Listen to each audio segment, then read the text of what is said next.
Very good evening, welcome to good health. ఇవాల్టి good హెల్త్లో మనం cancer గురించి తెలుసుకుందాం. మరి క్యాన్సర్ ఎందుకు వస్తుంది, క్యాన్సర్ రావడానికి గల కారణాలు, పర్మనెంట్ క్యూర్ ఉంటుందా క్యాన్సర్కి, వీటన్నిటి గురించి తెలుసుకుందాం. దీని గురించి మనకు వివరించడానికి మనతో పాటు ఉన్నారు doctor Naren Bolineni, consultant surgeon oncologist. మరి క్యాన్సర్కి సంబంధించిన మరిన్ని డీటెయిల్స్ వారిని అడిగి తెలుసుకుందాం. Good evening doctor. Good evening అండి. సో ఫస్ట్ ఆఫ్ ఆల్ ఈరోజు వరల్డ్ క్యాన్సర్ డే కాబట్టి ఎందుకు జరుపుకుంటారు దాని గురించి? World cancer day every year February 4 జరుపుకుంటామండి. ఏంటంటే పేషెంట్ ట్రీట్మెంట్ అయిపోయిన పేషెంట్ క్యాన్సర్ గురించి వాళ్ళు ఎలాగా ఉన్నారు, వాళ్ళు ట్రీట్మెంట్ తీసుకున్నప్పుడు ఎలాగా ఉంది, డాక్టర్స్గా మేము ఎన్నిసార్లు చెప్పినా సరే కొత్తగా క్యాన్సర్ డయాగ్నోస్ అయిన వాళ్ళు కానీ లేకపోతే నార్మల్ పీపుల్ కానీ క్యాన్సర్ అంటే ఇంకా ఇంత అవేర్నెస్ పెరిగినా సరే వాళ్ళకి అపోహలు భయాలు ఉంటాయి.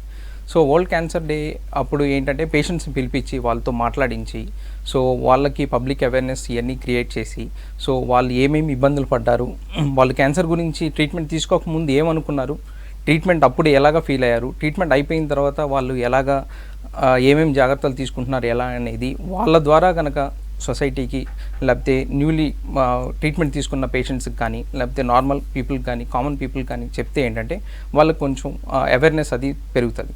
సో ఎవ్రీ ఇయర్ ఒక థీమ్ తీసుకుంటారు. యునైటెడ్ నేషన్స్ 2000 నుంచి స్టార్ట్ చేసింది ఈ ప్రోగ్రామ్. సో ఎవ్రీ 2 yearsకి ఒక థీమ్గా తీసుకుంటారు. సో దట్ ఏంటంటే so all over the world cancer పేషెంట్స్ని ఎలా ట్రీట్ చేయాలి ఏంటి అనే దాని గురించి, ఇంకా ఎక్కడెక్కడ గ్యాప్స్ ఉన్నాయి, సో ఏమేమి చేస్తే వాళ్ళు ఇంకా ముందుకు వచ్చి ట్రీట్మెంట్ తీసుకుంటారనేది దానికోసమని every year world cancer day ఇలాగా సెలబ్రేట్ చేస్తాం. ఎలా ఉంది డాక్టర్ ఇప్పుడు, అంటే అవేర్నెస్ పెరిగిందా? సో ఏమంటున్నారు క్యాన్సర్ ట్రీట్మెంట్కి సంబంధించి? డెఫినెట్గా అవేర్నెస్ పెరిగింది ఇంతకు ముందు కంటే. ఇంతకు ముందు స్టేజ్ 3 స్టేజ్ 4 క్యాన్సర్స్ చూసేవాళ్ళం, ఇప్పుడు స్టేజ్ 1 స్టేజ్ 2 చూస్తున్నాము. అట్లీస్ట్ లాట్ ఆఫ్ పీపుల్ మామూలుగా జనాలు ఇంతకు ముందు కంటే స్క్రీనింగ్ దాని గురించి awareness screening campaigns every month ఒక్కొక్క క్యాన్సర్ అవేర్నెస్ ప్రోగ్రామ్ పెడతారు. సో దాన్ని బట్టి స్క్రీనింగ్ కూడా చాలామంది ఇప్పుడు ముందుకు వస్తున్నారు. సో దానివల్ల ఇంతకు ముందు మీద పోల్చుకుంటే ఇప్పుడు అవేర్నెస్ డెఫినెట్గా పెరిగిందనే చెప్పాలి. సో రీసెంట్గా ఎవరైతే డయాగ్నోస్ అవుతారో క్యాన్సర్కి, పేషెంట్స్కి మీరు ఇచ్చే అడ్వైజ్ ఏంటి?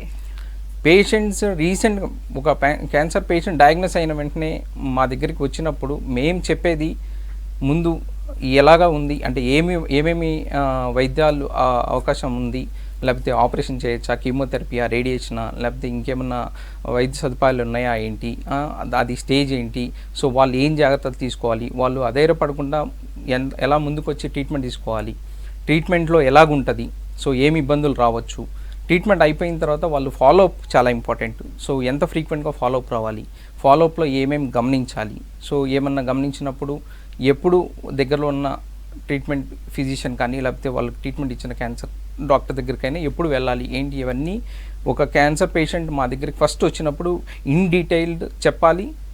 అప్పుడు వాళ్ళు ధైర్యంగా ముందుకొచ్చి వైద్యం చేయించుకుంటారు.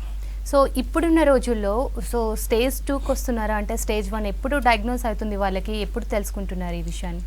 దానికి మేము మామూలుగా చెప్పేది స్క్రీనింగ్, మామూలుగా ఏ వయసులో ఉన్న వాళ్ళకి ఏ రకమైన క్యాన్సర్లకి స్క్రీనింగ్ టెస్ట్లు ఎలాగ అందుబాటులో ఉన్నాయి, సో ఎప్పుడు స్క్రీనింగ్ చేయించుకోవాలి, లేకపోతే ఏమేమన్నా ఇబ్బందులు ఉన్నప్పుడు ఇది క్యాన్సర్ సంబంధించి ఏమున్నాయి, క్యాన్సర్ అవునా కాదా అనేది సో ఎలా గ్రహించాలి ఏంటనేది ఈ వరల్డ్ క్యాన్సర్ డే లాగా కాకుండా every month screening campaigns conduct చేస్తుంటారు.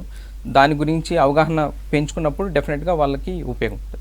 సో డాక్టర్, మామూలుగా క్యాన్సర్కి సంబంధించి అసలు రీజన్స్ ఏంటి మ్యాక్సిమం? సో మనకి ఉన్న అందుబాటులో కామన్ రీజన్స్ ఏంటి అనేది ఉంటే సో డెఫినెట్గా క్యాన్సర్ సంబంధించి ఫిజికల్ యాక్టివిటీ బాగుండాలి, ఎక్సర్సైజ్ అది చేస్తూ ఉండాలి, ఒబేసిటీ రాకుండా చూసుకోవాలి, ఎక్కువగా పళ్ళు ఆకుకూరలు అలాంటివి తింటూ స్మోకింగ్ జోలికి వెళ్లకుండా డ్రింకింగ్ అలవాటు లేకుండా ఉంటే 100కి అట్లీస్ట్ 70% క్యాన్సర్ రాకుండా ఉండే అవకాశాలు ఎక్కువ ఉంటాయి. సో క్యాన్సర్ని ముందుగానే ఏ విధంగా ప్రివెంట్ చేయొచ్చు అంటారు? ప్రివెంట్ చేయొచ్చు. ఇప్పుడు నేను చెప్పినవన్నీ అవి పాటిస్తూనే ఇప్పుడు ఇంతకు ముందు కంటే ఇప్పుడు చాలా క్యాన్సర్లకి స్క్రీనింగ్ ఉంది, గైడ్లైన్స్ ఉన్నాయి, ఎప్పుడెప్పుడు ఏ రకమైన క్యాన్సర్లకి ఏ వయసులో స్క్రీనింగ్ చేయించుకోవచ్చు, ఏ టెస్టులు చేయించుకోవాలి, అది ఎంత ఫ్రీక్వెంట్గా చేయించుకోవాలనేది. సో పేషెంట్లు కనుక వాళ్ళ దగ్గరలో ఉన్న క్యాన్సర్ డాక్టర్ కానీ క్యాన్సర్ సంబంధించిన వైద్యం చేసే వాళ్ళ దగ్గరికి వెళ్తే వాళ్ళ అవగాహనతో వాళ్ళు ఎప్పుడెప్పుడు చేయించుకోవాలని చెప్తారు, ఎంత ఫ్రీక్వెంట్గా చేయించుకోవాలనేది ఉంటుంది, ఏ టెస్టులు చేయించుకోవాలనేది కూడా ఉంటుంది. సో అది తెలుసుకుంటే ఏంటంటే వీలైనంత వరకు ప్రివెంట్ చేయొచ్చు. సో నార్మల్గా ఇప్పుడు చాలామంది అనుకుంటున్నది ఏంటంటే క్యాన్సర్ అంటే ఇంకా దానికి క్యూర్ ఉండదు అని చాలామంది అనుకుంటూ ఉన్నారు. సో క్యూరబుల్లా కాదా అన్నది చాలామందికి ఇప్పటికీ తెలియదు క్యాన్సర్ అంటే. సో దాని గురించి. సో 10 సంవత్సరాలు 20 సంవత్సరాల ముందు ఉండే వైద్య సదుపాయాల కంటే ఇప్పుడున్న వైద్య సదుపాయాలు చాలా మారిపోయినాయి క్యాన్సర్ సంబంధించిలో. సో డెఫినెట్గా ఈ రోజుల్లో క్యూర్ ఉంది. ఎప్పుడు అంటే మనం ఈ స్క్రీనింగ్ గైడ్లైన్స్ ఇవన్నీ ఫాలో అయ్యి జబ్బుని మొదటి రెండో స్టేజ్లో కనుక కనుక్కొని ప్రాపర్ ట్రీట్మెంట్ తీసుకుంటే డెఫినెట్గా క్యాన్సర్ని క్యూర్ చేయొచ్చు. సో ఇప్పుడు చాలామంది కూడా హెల్త్ మీద కాన్షియస్గా ఉన్నారు, హెల్త్ చెకప్లు అన్నీ చేయించుకుంటున్నారు ఎవ్రీ ఇయర్. సో అందులో కనుక నార్మల్ వస్తే మనకి క్యాన్సర్ లేనట్టే అనుకోవచ్చు. మనకి అందుబాటులో ఉండే మాస్టర్ హెల్త్ చెకప్స్ ఇవన్నీ మామూలుగా ఏంటంటే క్యాన్సర్ సంబంధించి స్పెసిఫిక్గా ఏమి ఉండవు. సో ఒకవేళ మాస్టర్ హెల్త్ చెకప్ అని ఎవరన్నా ఎవ్రీ ఇయర్ వెళ్ళినా సరే క్యాన్సర్ సంబంధించిన టెస్ట్ అందులో చాలా తక్కువ ఉంటాయి. ఇంకోటి ఆ టెస్టులు చేయించుకోవడం వల్ల క్యాన్సర్ ఉందా లేదా అని నిర్ధారణ కూడా అవ్వదు. ఏమన్నా ఇబ్బంది ఉండి టెస్టులు చేయించుకుంటే దానివల్ల ఏమైనా ఉపయోగం ఉంటుంది, కానీ మామూలుగా మాస్టర్ హెల్త్ చెకప్ వల్ల డెఫినెట్గా మన క్యాన్సర్ ఉందా లేదని తెలియదు. సో క్యాన్సర్ స్క్రీనింగ్ అనేది ఎంటైర్లీ డిఫరెంట్ టెస్ట్ ఉంటాయి.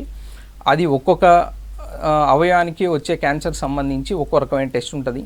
అది కేవలం ఇండివిజువల్గా మనం వెళ్ళి మనకి ఇబ్బంది ఉన్నా లేకపోతే మనం కన్సర్న్ డాక్టర్తో మాట్లాడి ప్రతి దాని మీద అవగాహన పెంచుకొని దానికి సపరేట్గా చేయించుకోవాల్సిన అవసరం ఉంది. సో ఇప్పుడు స్క్రీనింగ్ టెస్ట్ అని చెప్తూ ఉన్నారు. సో క్యాన్సర్కి సంబంధించి అసలు స్క్రీనింగ్ టెస్ట్ అంటే ఏంటి, ఏం చేస్తారు దాని గురించి?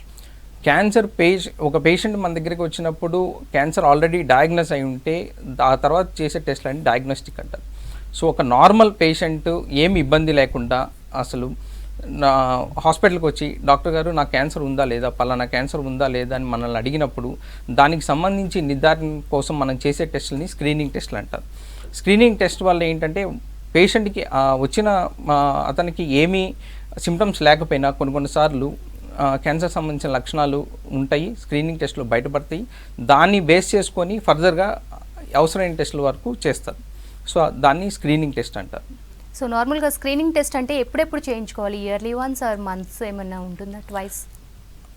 ప్రతి అవయవానికి సంబంధించిన స్క్రీనింగ్ గైడ్లైన్స్ అన్నీ డిఫరెంట్గా ఉంటాయి.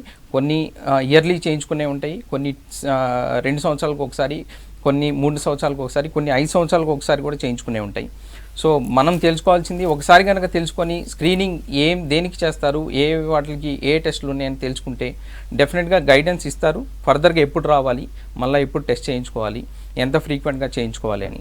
సో ఉన్న క్యాన్సర్ వాటికి దాదాపు ఇప్పుడున్న వాటిల్లో ఏది సంవత్సరానికి ఒకసారి కంటే అంతకంటే తక్కువ చేయించుకునే అయితే ఏమీ లేవు.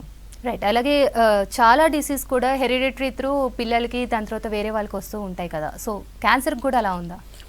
క్యాన్సర్కి ఉంది తప్పకుండా, కానీ ప్రతి క్యాన్సర్ సంబంధించి కుటుంబంలో ఒకళ్ళకి క్యాన్సర్ వచ్చి ట్రీట్మెంట్ తీయించుకున్నారంటే అందరూ మాకు మళ్ళీ వచ్చే అవకాశం ఉందా లేదా అనేది కామన్గా అడుగుతూ ఉంటారు. క్యాన్సర్ వచ్చే అవకాశాలు ఉంటాయి, కానీ ప్రతి క్యాన్సర్ సంబంధించిన దాంట్లో వచ్చే అవకాశాలు చాలా తక్కువ. అందులో మనం కొన్ని చూసేది ఏంటంటే వచ్చిన క్యాన్సర్ ఏ రకమైన క్యాన్సరు, అతనికి ఏ అలవాట్లు ఉన్నాయి, ఏ వయసులో వచ్చింది, ఇలాంటి మొదలగుని చూసిన తర్వాతే మనం చెప్పగలం. దానికి సంబంధించి కూడా ఈరోజు టెస్టులు అందుబాటులో ఉన్నాయి. సో రోగి మీద లేకపోతే వాళ్ళ కుటుంబ సభ్యుల మీద టెస్టులు చేస్తారు. దాన్ని బట్టి ఎంతవరకు అవకాశం ఉంది, ఏంటి భవిష్యత్తులో వాళ్ళు ఏమేమి టెస్టులు చేయించుకోవాలి, క్యాన్సర్ రాకుండా ఉండేదానికి సర్జరీలు కూడా కొన్ని వాటిలోనే ఉన్నాయి. సో అది ఎందుకు చేస్తారు, ఎప్పుడు చేస్తారు అనేది దానికి కూడా ఇప్పుడు ఉంది, ఎవిడెన్స్ ఉంది. సో ఇంతకు ముందు మనం క్యూర్ గురించి మాట్లాడుకున్నాం. అంటే క్యాన్సర్లో ఏ స్టేజ్ వరకు అయితే క్యూర్ ఉంటుంది, ఏ స్టేజ్ దాటితే క్యూరబుల్ కాదు? స్టేజ్ క్యూరబుల్ అండ్ స్టేజ్ 4 క్యాన్సర్స్ని ట్రీట్ చేసే విధానము, స్టేజ్ 1, 2, 3 ట్రీట్ చేసే విధానము కంప్లీట్గా డిఫరెంట్ అండి. స్టేజ్ 4 క్యాన్సర్స్కి దాదాపు క్యూర్ ఏమి ఉండదు. సో దాన్ని పాలియేషన్ అని అంటారు. సో వాళ్ళకి సిమ్టమ్స్ ఏవైతే ఉన్నాయో దాన్ని ట్రీట్ చేస్తాము క్యాన్సర్ కంటే. స్టేజ్ 1, 2, 3 డిఫరెంట్ క్యాన్సర్స్ డిఫరెంట్గా బిహేవ్ చేస్తాయి. సో ఎర్లీగా డయాగ్నోస్ అయ్యి ఎక్కడికి ఎక్కువ స్ప్రెడ్ లేకుండా కంప్లీట్ ట్రీట్మెంట్ కనుక కంప్లీట్ చేయగలిగితే డెఫినెట్గా వాళ్ళు కరెక్ట్ ఫాలోఅప్లో ఉంటే డెఫినెట్గా క్యూర్ చేసే అవకాశాలు ఎక్కువ ఉంటాయి. రైట్. గుంటూరు నుంచి కాలర్ రెడీగా ఉన్నానండి. నమస్తే షఫ్రియా గారు, ప్రాబ్లం ఏంటో డాక్టర్కి చెప్పండి. నమస్తే సార్. నమస్తే అమ్మా. నాకు ప్రాబ్లం సార్, అంటే రీసెంట్ గా మా బావగారు ఇలా క్యాన్సర్ బారిన పడి చనిపోయారు సార్. ఓకేనండి. అది మేము ట్రీట్మెంట్ అంటే వాళ్ళు దవడ దగ్గర క్యాన్సర్ వచ్చిందని చెప్పారు సార్. ఓకే. దాని ద్వారా ఆపరేషన్ చేపిస్తే మీకు రిలీఫ్ గా ఉండొద్ది అని చెప్పారు. ఓకే అలాగే ఆపరేషన్ అయింది. ఓకే ఒక 15 డేస్ తర్వాత మళ్ళీ టెస్ట్ చేశారు. ఓకే ఒక క్యాన్సర్ సీజన్స్ ఇంకా ఉన్నాయమ్మా, రేడియేషన్స్ కిమో పెడితే దాని ద్వారా మీకు తగ్గిపోయే ఛాన్సెస్ ఉన్నాయని చెప్పారు. ఓకేనండి. మరి అది ఎక్కడ ప్రాబ్లం ఏందో తెలియదు సార్. రేడియేషన్ కిమో అని మాకు కంటిన్యూ చేస్తున్నారు, ట్రీట్మెంట్ కూడా ఆల్మోస్ట్ అయిపోవడానికి వచ్చింది. ఓకే సడన్ గా ఆయన బాడీ మొత్తం స్ప్రెడ్ అయిపోయి ఆ క్యాన్సర్ తీవ్రత చాలా ఎక్కువ అయిపోయి చనిపోయారు. ఆయన అసలు ప్రాబ్లం ఏంటో మాకు ఇప్పుడు దాకా అర్థం కాలేదు. అక్కడ డాక్టర్ కూడా ఒకసారి సరిగ్గా చెప్పలేదు. ఓకే దేని గురించి అయి ఉంటారు సార్? అంటే దవడ ట్రీట్మెంట్ తీసుకుంటానే వాళ్ళకి అంత తీవ్రతగా ఎక్కువ అయిపోయింది కదా. ఏజ్ కూడా 38 years. అదేనమ్మా, మామూలుగా వయసు ఈ రోజుల్లో వయసు తక్కువ ఉన్న వాళ్ళకి కొంచెం అగ్రెసివ్గా క్యాన్సర్స్ వస్తున్నాయి. సో కానీ ఏంటంటే ట్రీట్మెంట్ ఇప్పుడున్న దాని ప్రకారం వయసు రీత్యా పెద్దగా మనం మార్చేదేమి ఉండదు. వాళ్ళు ఇచ్చిన ట్రీట్మెంట్ ఆపరేషన్ చేసి మళ్ళీ కీమోథెరపీ రేడియేషన్ అవసరం అని చెప్పారు అంటే డాక్టర్, అదే మనకి ఇండికేషను క్యాన్సర్ కొంచెం అడ్వాన్స్ స్టేజ్లో ఉంది అని అర్థం. రైట్. సో ఇప్పుడు చెప్పినట్టంటే చాలా మంది కూడా రీఅక్కర్ అవుతుందేమో అని కూడా భయపడుతూ ఉంటారు క్యాన్సర్కి సంబంధించి. సో ఎంతవరకు రీఅక్కర్ అయ్యే అవకాశం ఉంటుంది? అది స్టేజ్ని బట్టి ఉంటుందండి. క్యాన్సర్కి డిఫరెంట్ రీఅక్కర్ అయ్యే ఛాన్సెస్ కూడా ఉంటాయి యాక్చువల్గా. సో మనం ఏ స్టేజ్లో పేషెంట్ని డయాగ్నోస్ చేసాము, ఏ స్టేజ్లో ట్రీట్మెంట్ ఇస్తున్నాము, సో వాళ్ళు ఎంత ఫ్రీక్వెంట్గా ఫాలో అవుతున్నారు. ఇంకోటి మనిషికి తేడా ఉంటుంది, క్యాన్సర్ రెస్పాన్స్ కానీ ట్రీట్మెంట్ రెస్పాన్స్ కానీ. సో అందువల్ల మామూలుగా ప్రజలు ఏంటంటే వాళ్ళకి బాగా నయం అవ్వలేదు కాబట్టి మాకు కూడా అవ్వదు అనుకుంటారు. అది అపోహ మాత్రమే. సో ఎవరికి సంబంధించిన ట్రీట్మెంట్ ఒకే రకంగా ఉన్నా కానీ దానికి ఉండే రెస్పాన్స్ మాత్రం ఒక్కొక్కరికి ఒక్కో రకంగా ఉంటుంది. రైట్. కాలర్ రెడీగా ఉన్నారండి వరంగల్ నుంచి. నమస్తే బాబ్జీ గారు, ప్రాబ్లం ఏంటి డాక్టర్ చెప్పండి. హలో బాబ్జీ గారు. నమస్తే అండి. నమస్తే అండి. బాబ్జీ గారు, ప్రాబ్లం ఏంటి డాక్టర్ చెప్పండి. డాక్టర్ గారు నమస్కారం అండి. నమస్తే అండి. ఇటీవల మా ఆవిడకు ఎంఆర్ఎం చేశారండి. ఓకేనండి. ఇటీవల మా ఆవిడకు ఎంఆర్ఎం చేశారండి. 40 years ఉంటుంది. ఓకే అండి. అయితే ఫర్దర్ ట్రీట్మెంట్ ఎట్లా ఫాలోఅప్ లో ఉంటే బాగుంటుందండి? ఫర్దర్ ఇప్పుడు ఎంఆర్ఎం చేసిన దానికి రిపోర్ట్ ఉంటుందండి. ఆ రిపోర్ట్ని బట్టి ఫర్దర్ ట్రీట్మెంట్ ఎలా ఉంటుంది ఏంటనేది ఉంటుంది. సో ఆ ఎంఆర్ఎం రిపోర్ట్ కనుక చూస్తే ఏంటంటే మనకి ఏ స్టేజ్లో ఉందనేది మనకి తెలుస్తుంది. సో ఆ స్టేజ్ని బట్టి దానికి మళ్ళీ రొమ్ము క్యాన్సర్ అనగానే దానికి కొన్ని రిసెప్టర్ స్టడీస్ అవన్నీ చేస్తారు. సో దాన్ని బట్టి ఫైనల్ ట్రీట్మెంట్ ఎలా ఉంటుంది ఏంటి, మళ్ళీ రేడియేషన్ అవసరమా కీమోథెరపీ అవసరమా అనేది నిర్ధారిస్తారు. సో ఆ రిపోర్ట్స్ కనుక ఉండి మీరు కనుక ఆంకాలజిస్ట్ని కలిస్తే డెఫినెట్గా ఎలాగ ఉంటుంది ట్రీట్మెంట్ అనేది ఎక్స్ప్లెయిన్ చేస్తారు. రైట్. నెక్స్ట్ కాలర్ గోదార్కని నుంచి ఉన్నారండి. నమస్తే నాంపల్లి గారు, ప్రాబ్లం ఏంటో డాక్టర్ చెప్పండి. బ్రెస్ట్ క్యాన్సర్ 19 మా భార్యకి ఆపరేషన్ అయిపోయింది. ఓకేనండి. అయితే మళ్ళీ కొంచెం సింప్టమ్స్ అనేది పెయిన్స్ వచ్చేసి జస్ట్ బెడ్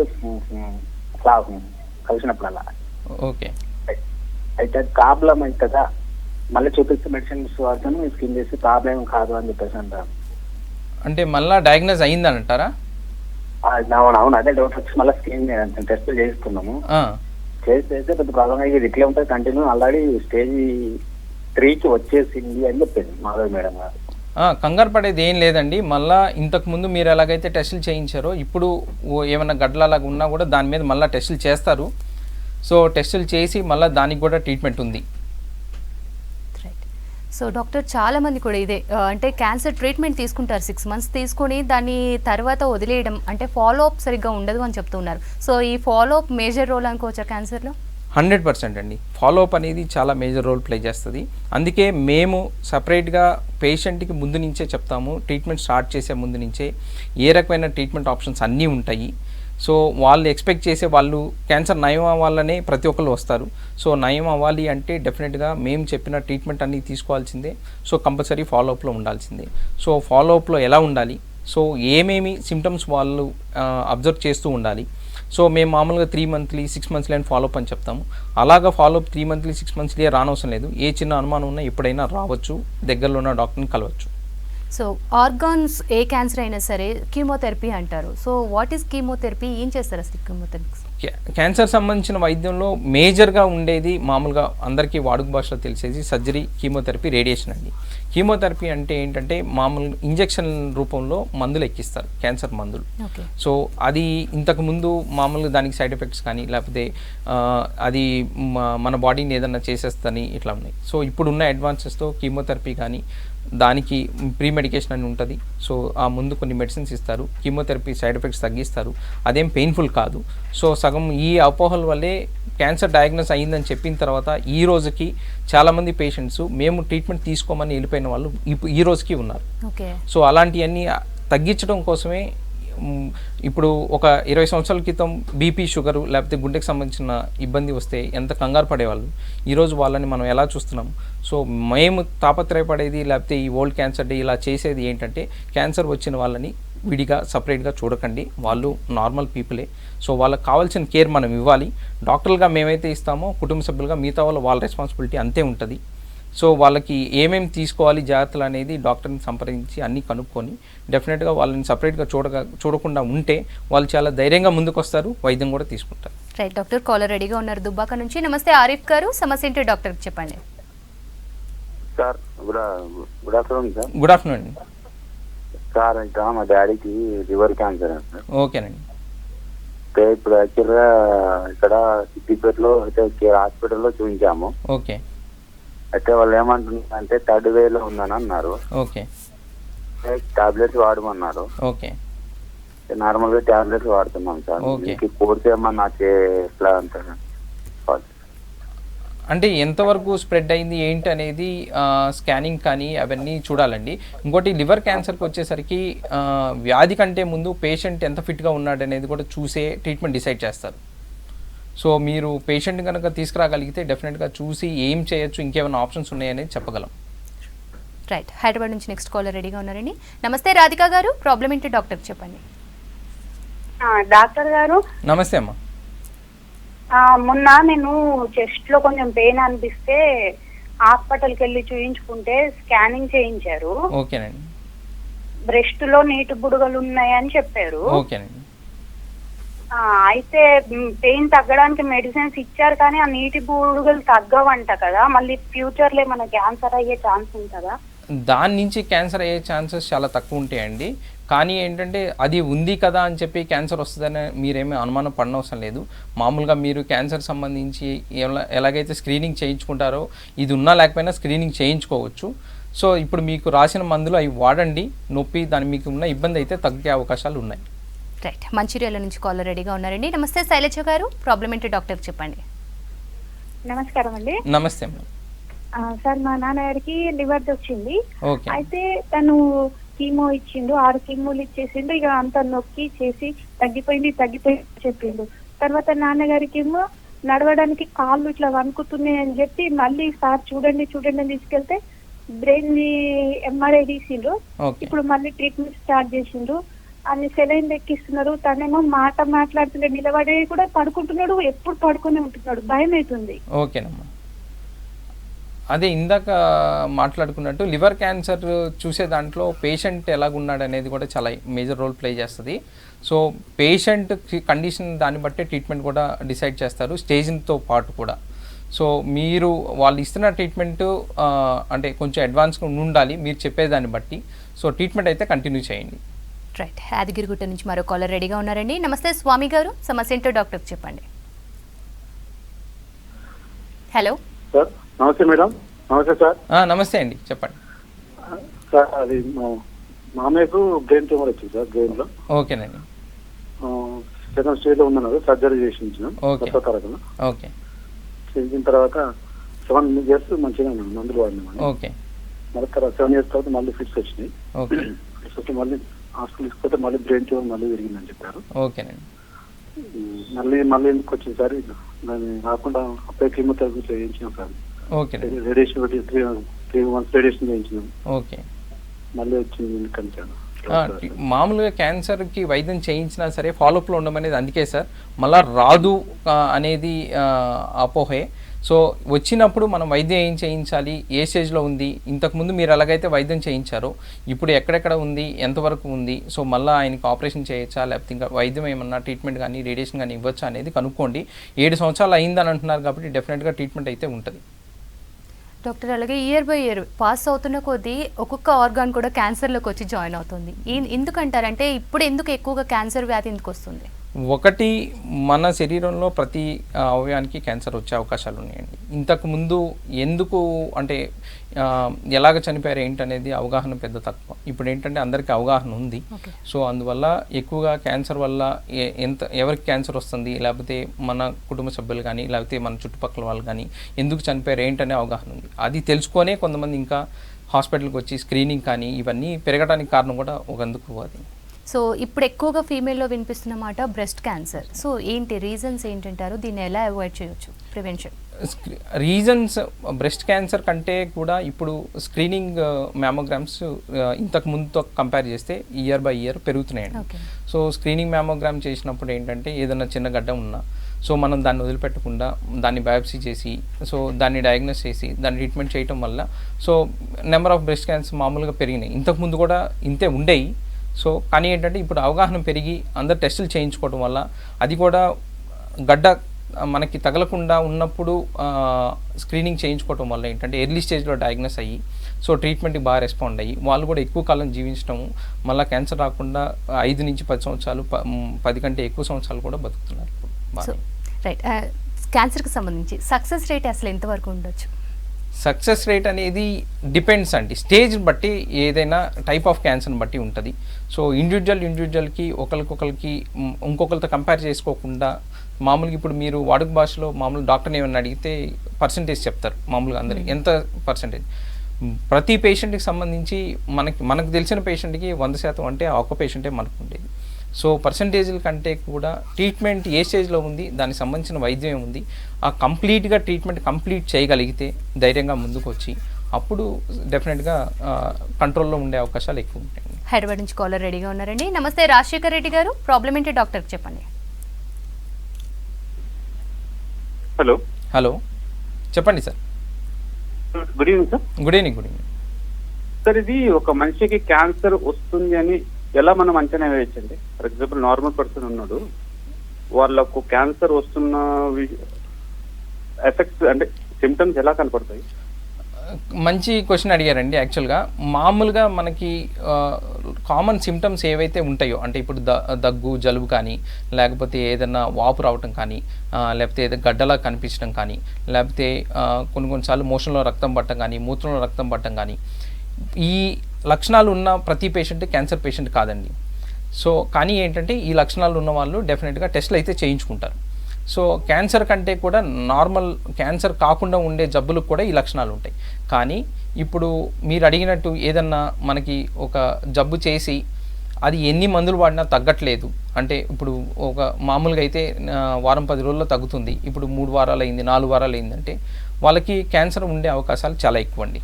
సో వాళ్ళకి ప్రాపర్ టెస్ట్లు అన్నీ చేసి ఎందుకు ఏంటి ఎక్కడ ఇబ్బంది ఉందనేది తెలుసుకోవాల్సిన అవసరం ఉంది.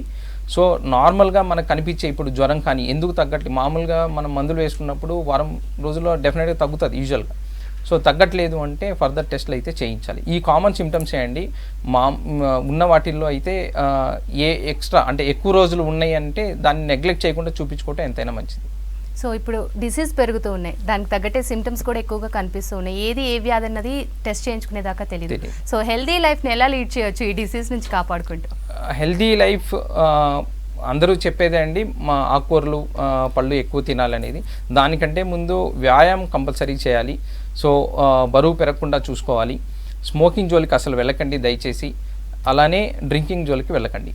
సో ఇవన్నీ జాగ్రత్తలు తీసుకుంటే చాలా ఎక్కువ రకాల క్యాన్సర్లు మనం ప్రివెంట్ చేయొచ్చు డెఫినెట్గా. వంశపారంపరంగా వచ్చే వాటికి ఎటు టెస్టులు ఉంటాయి. సో దగ్గరలో ఉన్న క్యాన్సర్ సంబంధించిన డాక్టర్ దగ్గర డెఫినెట్గా అవగాహన ఉంటుంది వాళ్ళకి. సో మనకి ప్రాపర్ గైడెన్స్ అయితే డెఫినెట్గా ఇస్తారు. సో క్యాన్సర్కి సంబంధించి ఇంకెంతవరకు అవేర్నెస్ రావాలంటారు? చాలా అవేర్నెస్ రావాలండి. క్యాన్సర్ గురించి అవేర్నెస్ రావాలి. At the same time cancer పేషెంట్ని చూసే విధానానికి కూడా అంటే కామన్ పీపుల్కి కూడా అవేర్నెస్ రావాలి. యాక్చువల్గా క్యాన్సర్ అనగానే మామూలుగా ఇప్పటికీ పేషెంట్స్ బయట చెప్పుకోలేరు. అంటే క్యాన్సర్ వచ్చింది నలుగురు ఏమనుకుంటారు అనేది కామన్. మేము పేషెంట్తో మాట్లాడేటప్పుడు కూడా మాకు ఇదే తెలుస్తుంది. సో అలాంటి అపోహలు ఏం పెట్టుకొని అవసరం లేదు. ధైర్యంగా ముందుకు రావాలి, ట్రీట్మెంట్ అన్నీ తీసుకోవాలి. ట్రీట్మెంట్ అన్ని తీసుకొని ఫాలోఅప్లో ఉంటే డెఫినెట్గా క్యాన్సర్ జయించవచ్చు. వాళ్ళ మీద రెస్పాన్సిబిలిటీ చాలా ఉంది ఇప్పుడు, ఎందుకంటే వాళ్ళు ధైర్యంగా ముందుకు ఎలాగైతే వచ్చి ట్రీట్మెంట్ తీసుకున్నారో సో సొసైటీకి వాళ్ళు పోయి చెప్పాల్సిన అవసరం ఉంది. మేము చెప్తాము, కానీ ఏంటంటే మాకంటే ఎక్కువగా క్యాన్సర్ వైద్యం ఆల్రెడీ తీసుకున్న వాళ్ళు చెప్పేది చాలా బాగా నమ్ముతారు, డెఫినెట్గా ముందుకు వస్తారు ట్రీట్మెంట్ తీసుకోవడానికి. Thank you so much doctor, cancer గురించి తెలియజేసినందుకు. Thanks for coming. Thank you. ఇది ఇవాల్టి good health. Stay tuned to V6 news.